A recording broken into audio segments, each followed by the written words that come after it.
37 degree ചൂടും സഹിച്ച് ഞാൻ എങ്ങോട്ടാണ് പോകുന്നതെന്ന് അറിയോ? ബിരിയാണി മുണിങ്ങാൻ പോയപ്പോഴോ ഹുസൈൻസ് ബിരിയാണി അടച്ചിരിക്കുന്നു. ഞാൻ വേറെ സെൻറ്റർ നോക്കി പോയപ്പോൾ മുഗദാറിലുള്ള റുക്കിയാസിലെത്തിയിട്ടോ. അപ്പോൾ ഞങ്ങൾക്ക് വലിയ എക്സ്പെക്റ്റേഷൻ ഒന്നുമില്ല, എന്നാലും ഒന്ന് കയറി നോക്കാമെന്ന് വിചാരിച്ചു. കഴിച്ചു നോക്കിയപ്പോൾ അടിപൊളിയായിരുന്നു. ചിക്കനും ബീഫും സൂപ്പറായിരുന്നു കേട്ടോ. വീണ്ടും അതേ ചൂട് സഹിച്ചിട്ട് ഞങ്ങൾ വിചാരിച്ചൊന്ന് മൂവി കാണാൻ പോകാമെന്ന്. ഞങ്ങൾക്ക് എന്തോ ഒരു തലക്ക് സുഖമില്ലായ്മ.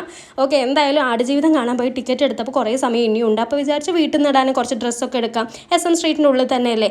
അങ്ങനെ 2-3 ഡ്രസ്സൊക്കെ എടുത്ത് നേരെ പോയത് ഒരു ചെടിയൊക്കെ വിൽക്കുന്ന സ്ഥലത്തേക്കാണ്. അതൊക്കെ അവിടെ തന്നെയാണ് കേട്ടോ. അങ്ങനെ ഒരു ചെടിക്കൊക്കെ ഓർഡർ കൊടുത്തിട്ട് ഞങ്ങൾ തിയേറ്ററിൻ്റെ അകത്ത് കയറി മൂവി കണ്ടു. അടിപൊളി മൂവിയായിരുന്നു. പിന്നെ പുറത്തെത്തിയപ്പോൾ ശ്വാസം മുട്ടുന്ന തിരക്കായിരുന്നു. ഞാൻ വിചാരിച്ചു മരിച്ചു പോകുന്നു. എന്തായാലും പുറത്തേക്ക് ഇറങ്ങിയിട്ട് ചെടിയൊക്കെ മേടിച്ച് വീട്ടിൽ കൊണ്ടുവെക്കാമെന്ന് വിചാരിച്ചു.